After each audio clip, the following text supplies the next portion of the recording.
السلام علیکم ورحمۃ اللہ وبرکاتہ۔ میں ہوں دادا ہومیوپیتھ ڈاکٹر محمد صدیق اشال ہومیوپیتھک کلینک اکاڑا سے۔ آج کی ہماری ہومیوپیتھک ریمیڈی کا نام ہے یوپیٹوریم پرفولیٹم۔ یہ ہومیوپیتھک ریمیڈی جسم کے تمام پٹھوں پر کام کرتی ہے۔ جب پٹھے انتہائی تکلیف کے اندر ہوں، شدید درد ہو ان میں، اور پٹھوں میں درد جو ہے وہ نیچے ہڈیوں تک محسوس ہو، اور ایسے محسوس ہو جیسے ہڈیاں ٹوٹ رہی ہیں اور ہڈیوں کے اندر درد جو ہے وہ گھس گیا ہے، اور اسی کے ساتھ مریض کو بخار شروع ہو جاتا ہے، اور بخار کے اندر اس کو شدید کپکپی کی کیفیت طاری ہوتی ہے، اس کے جسم کے اندر لرزہ شروع ہو جاتا ہے، اور پھر بخار کے اندر ہی اس کو جو ہے نزلہ شروع ہو جاتا ہے، چھینکیں آنی شروع ہو جاتی ہیں، آنکھوں سے پانی بہنا شروع ہو جاتا ہے، اور ساتھ ہی اس کو جو ہے وہ شدید کھانسی آنی شروع ہو جاتی ہے۔ کھانس کے مریض جو ہے وہ بیچارہ بے سدھ ہو جاتا ہے، اور بلغم اس کی نہیں نکلتی ہے۔ اس کو بلغم نکالنے کے لیے،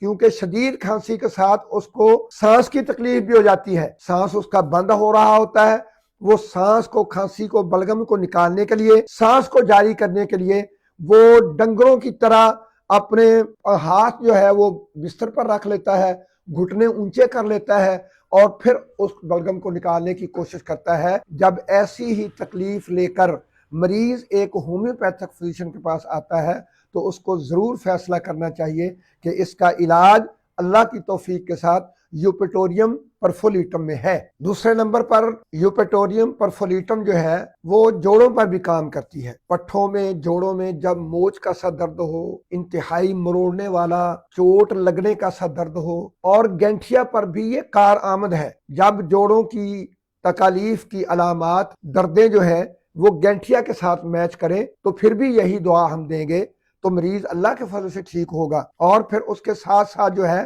جب پرانا یہ گینٹھیا ہو جائے، دردیں پرانی ہو جائیں، مسکولر پین پرانی ہو جائے، تو پھر جلد کے اوپر استسقائی کیفیت پیدا ہو جائے، چہرے پر سوزش ہے، جسم پر سوزش ہے، ہاتھ پاؤں سوجے ہوئے ہیں، پھولے ہوئے ہیں، تو اس میں بھی یوپیٹوریم پرفولیٹم ہی دوا دیں گے۔ اور اس کی آخری اور زبردست علامت، اور اس موقع کی مناسبت کے اندر کہ جس انتہائی پرفتن اور بہت ہی زیادہ چاروں طرف بیماریاں ہمیں گھیرے ہوئے ہیں، ان میں ایک ڈینگی بخار ہے، اور یہ ڈینگی بخار کی سرتاج دعا ہے، ٹاپ آف لسٹ ہے۔ الحمدللہ اکیلی آپ یہی دعا بار بار استعمال کرتے رہیں گے، یہ پروفیلیکشن ہے، یہ ڈینگی کی ویکسین بھی ہے، ڈینگی کا ٹریٹمنٹ بھی ہے، ڈینگی کے آفٹر ایفیکٹ کو ختم کرنے کے لیے الحمدللہ یہی ایک دوا یوپیٹوریم پرفولیٹم ہے۔ مدر ٹنکچر میں دیں گے، 30 میں، 200 میں،